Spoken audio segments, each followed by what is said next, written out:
കാർഷിക വാർത്തകൾ.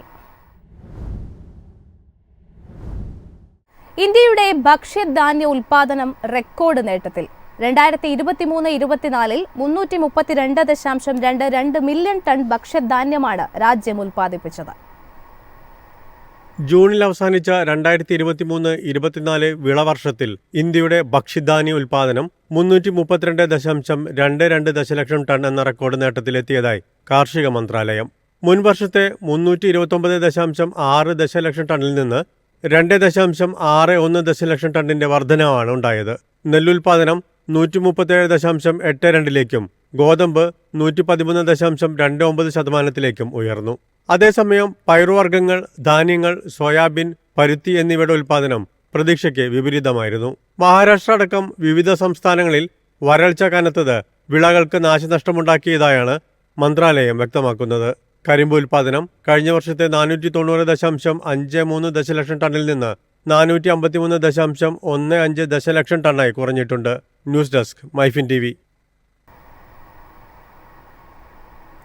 തേയിലത്തോട്ടങ്ങളിലെ കീടങ്ങളെ പിടിക്കാൻ ഇനി AI സഹായിക്കും.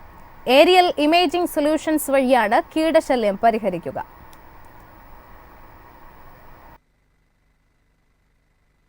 ഉപാസി tea research foundation, centre for development of advanced computing, Kharagpur Indian Institute of Technology എന്നീ സ്ഥാപനങ്ങൾ സംയുക്തമായാണ് ഇമേജിംഗ് സൊല്യൂഷൻ വികസിപ്പിക്കുന്നതിനുള്ള പ്രവർത്തനം ആരംഭിച്ചിരിക്കുന്നത്. കാലാവസ്ഥാ വ്യതിയാനത്തിന്റെ പശ്ചാത്തലത്തിൽ തേയിലക്കൊതുക്, ചുവന്ന ചിലന്തി തുടങ്ങിയ കീടങ്ങളുടെ ആക്രമണം വർദ്ധിച്ചുവരികയാണ്. കൂടാതെ പൂപ്പൽ ബാധകളും വിളകളെ ബാധിക്കുന്നുണ്ട്. AI അധിഷ്ഠിത സാങ്കേതികവിദ്യ വികസനത്തിനായി ടീബോർഡ് ധനസഹായം നൽകുന്നുണ്ടെന്ന് ഉപാസി TRF director Victor J Ilango പറഞ്ഞു. 2 വർഷത്തിനുള്ളിൽ വാണിജ്യപരമായി പദ്ധതി നടപ്പിലാക്കാനാണ് ലക്ഷ്യമിടുന്നത്. കീടബാധിത മേഖല മൊബൈൽ നാവിഗേഷൻ ആപ്പ് ഉപയോഗിച്ച് കണ്ടെത്താനാകും. രാസവസ്തുക്കൾ സ്പ്രേ ചെയ്യുന്നത് സ്വമേധയാ അല്ലെങ്കിൽ ഡ്രോൺ ഉപയോഗിച്ച് ചെയ്യാം. News desk, MyFin TV.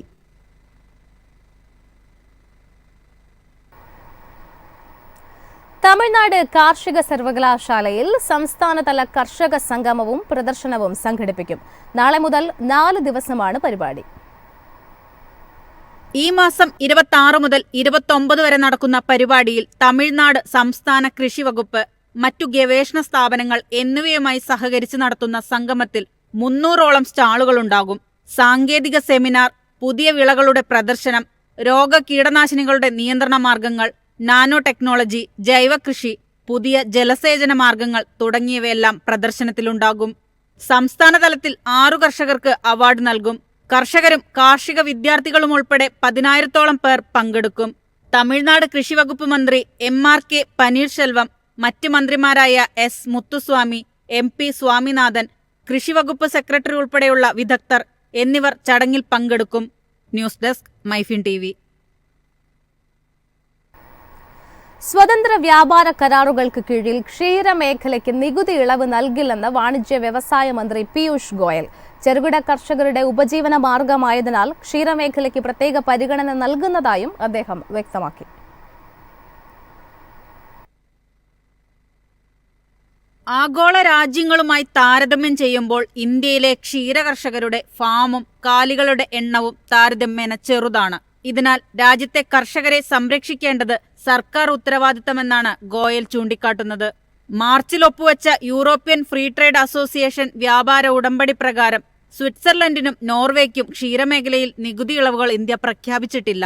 അതീവ സൂക്ഷ്മതയോടെ കൈകാര്യം ചെയ്യേണ്ട മേഖലയാണ് ക്ഷീരകാർഷിക രംഗമെന്നാണ് മന്ത്രി വ്യക്തമാക്കിയത്. ഇക്കാരണത്താൽ വിദേശ രാജ്യങ്ങളുമായി നികുതി സംബന്ധിച്ച കരാറുകൾ ഏർപ്പെടുന്നതിൽ ഇന്ത്യക്ക് പ്രായോഗിക പ്രശ്നങ്ങൾ നിലനിൽക്കുന്നതായും ഗോയൽ ചൂണ്ടിക്കാട്ടി. പാലുൽപാദനത്തിൽ നിലവിൽ ഇന്ത്യ ആഗോളതലത്തിൽ ഒന്നാമതാണ്.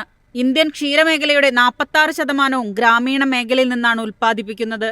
അടുത്ത 5 വർഷത്തിനുള്ളിൽ ക്ഷീരസഹകരണ സംഘങ്ങളുടെ പാൽ സംഭരണം 50% വർദ്ധിപ്പിക്കാനാണ് സർക്കാർ ലക്ഷ്യമിടുന്നത്. News desk, MyFin TV.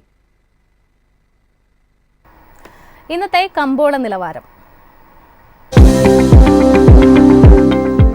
ഇന്നത്തെ കമ്പോള നിലവാരം: RSS 4 272, RSS 5 269, ലാക്ടെക്സ് 170, ജാതിക്ക 200 മുതൽ 240 വരെ, ജാതിപത്രി 400 മുതൽ 440 വരെ, ഗ്രാമ്പു 900 മുതൽ 1350, വെളിച്ചെണ്ണ 19,200, കൊപ്ര 13,500, അടയ്ക്ക 30,000 മുതൽ 33,000 വരെ.